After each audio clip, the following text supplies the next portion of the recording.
आदरणीय व्यासपीठ, या ठिकाणी उपस्थित असलेले मान्यवर सगळे, स्कूल कमिटीचे सदस्य, आमचे राजाभाऊ ज्यांनी नोकरीला लागल्यापासून आत्तापर्यंत साथ दिलेली आहे, तसेच या ठिकाणी लांब प्रवास करून आलेले आमचे सगळे सहकारी शिक्षक वर्ग, इथे उपस्थित असलेले आजी माजी शिक्षक आणि शिक्षिका, कारण विद्यार्थी तोंडात राहिलेला शब्द म्हणून पटकन विद्यार्थी आला, अशा प्रकारे या ठिकाणी आज अतिशय आनंदाचा हा दिवस आहे। या दिवसानिमित्त पण भाषण करायची सवय नाही हो मला, तरी पण मी आज लिहून आणलेलं आहे, वाचणार आहे आणि मनातले काही बोल सांगणार आहे। प्रथमतः मी या शिक्षण संस्थेचे आपले कैलासवासी गोविंदरावजी निकम आणि अनुराधाताई निकम यांचं स्मरण करते। तसेच या ठिकाणी मला सगळे दिसत आहेत, सगळे माझ्या कार्यक्रमाला आलेले आहेत, पण माझी एक मैत्रीण या ठिकाणी नाही आहे, मोघे, तिला श्रद्धांजली वाहते आणि माझ्या भाषणाला सुरुवात करते। माझ्या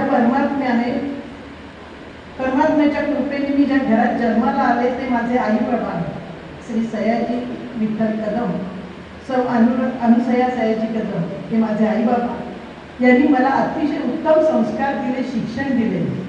आजही त्यांची पुण्याई माझ्या पाठीशी उभी आहे। मला 4 बहिणी 1 भाऊ, सगळ्यांचे उत्तम संस्कार चाललेले आहेत, तीही माझ्या आईवडिलांची कृपा। 26 एप्रिल 1988 साली मी विवाहबद्ध होऊन या चिंचणी गावची सून झाले। 6 जून म्हणजे 1.5 महिन्यानेच, जवळजवळ 1 महिन्यानेच या मातृतुल्य संस्था शिक्षण संस्थेच्या विद्यालयात मी सहाय्यक शिक्षिका म्हणून रुजू झाले। ईश्वर कृपेने माझे सासू सासरे सुभेदार श्री श्रीधर महादेव चाळके आणि सासूबाई चंद्राबाई श्रीधर चाळके यांच्या इच्छेने मी ही नोकरी स्वीकारली, कारण मी घेतलेलं शिक्षण हे मास्तरीचं शिक्षण आहे अशी त्यांची भाषा होती। ही मास्तरीण आहे, हिचं शिक्षण हे मास्तरीण होण्याचं आहे, कारण त्यावेळेस लोकांना एवढं DED हा प्रकार एवढं माहिती नव्हता। मग माझी सून शिक्षिका व्हावी अशी आमच्या सासूबाईंची अतिशय इच्छा असताना मी नाशिकला असताना त्यांनी इकडे लगेच येऊन संस्थेला भेटून, सरांना भेटून माझ्या नोकरीसाठी धडपड केली आणि मला ताबडतोब बोलवून घेतलं। या ठिकाणी जोशी मॅडम म्हणून रुजू झाल्या होत्या, त्यांची नेमणूक झाली होती, पण मी जेव्हा तार मिळाली तशी लगेच इथे आले, तेव्हा कासा सरांना फोन आला जोशीबाईंचा की मला खेळला नोकरी मिळाली। त्या इतक्या आनंदित झाल्या की माझी आता सून इथे नोकरीला लागणार, आणि खरोखर मी त्या ठिकाणी रुजू झाले। त्यांनी मला शिक्षणासाठी अतिशय मोलाची साथ दिली आणि अशा प्रकारे मी या शाळेमध्ये हजर झाले। आणि पण एक व्यक्ती मात्र खूप नाराज होते, ते म्हणजे माझे पती संजय राव, कारण त्यांना इच्छा नव्हती की मी इथे राहावं, त्यांना असं वाटत होतं की मी नाशिकला जावं, पण मला नोकरी करण्याचा फार उत्साह होता, त्यामुळे मी इथेच राहण्याचा निर्णय घेतला आणि त्यांना नाशिकला पाठवलं। अशा प्रकारे आमचा संसार सुरू झाला आणि या ठिकाणी माझ्या सासूबाईंच्या मार्गदर्शनाखाली माझा संसार सुरू झाला आणि या ठिकाणी मला 3 मुलं अश्विनी, प्रवीणा आणि श्रीराज, हे तिघांनी पण मला उत्तम साथ दिली। त्या माझ्या मिस्टरांनी पण मला चांगली साथ दिली। याच्यामध्ये उत्तम सून होण्यासाठी जी सासूबाईंनी मला घडवलं, तसंच शाळेच्या कामामध्ये मार्गदर्शन सुद्धा माननीय मुख्याध्यापक श्री कासा सर यांच्याकडून मी खऱ्या अर्थाने शिक्षिका म्हणून भेटले, कारण त्यांचं प्रत्येक बारकाईने लक्ष असणं। साधं मुलं जरी साफसफाईला बाहेर काढली तर ते मला प्रश्न विचारायचे, साफसफाईला बाहेर काढलीत? होय. कुठे हातात झाडू कुठे? काय साफसफाई कशी करणार तुम्ही? इथपासून ते आम्हाला घडवत होते। पेपर तपासलेला गठ्ठा लगेच मागून घ्यायचे, चोरगे सरांना माहिती असेल, कारण आमच्या वेळेस S Patil sir, Chorge sir हे आम्ही सगळे अनुभवलेले शिक्षक आहोत, आम्हाला घडवलं त्यांनी। अशा प्रकारे शाळेमध्ये मी कामाला लागले. सर्व्हिस जी पहिली वारंवार भेटले की मला विचारायचं आहे, नीट काम करतेस ना, मुलांना नीट शिकवतेस ना. मी सगळ्यात त्यांना जास्त घाबरायचं की या सर्व्हिसमध्ये मला अतिशय देवासारखी माणसं मिळाली. कासार सरांनी तर मला घडवले. त्यानंतरचे मुख्याध्यापक Shri Thorat sir, P Patil sir, Sawardekar sir, Hanse sir, Ware sir आणि आता आले ते वरेकर सर यांच्या हाताखाली काम करताना अतिशय आम्हाला आनंद होतो. बरंच काही शिकायला मिळतो आणि आम्ही शिकलो सुद्धा.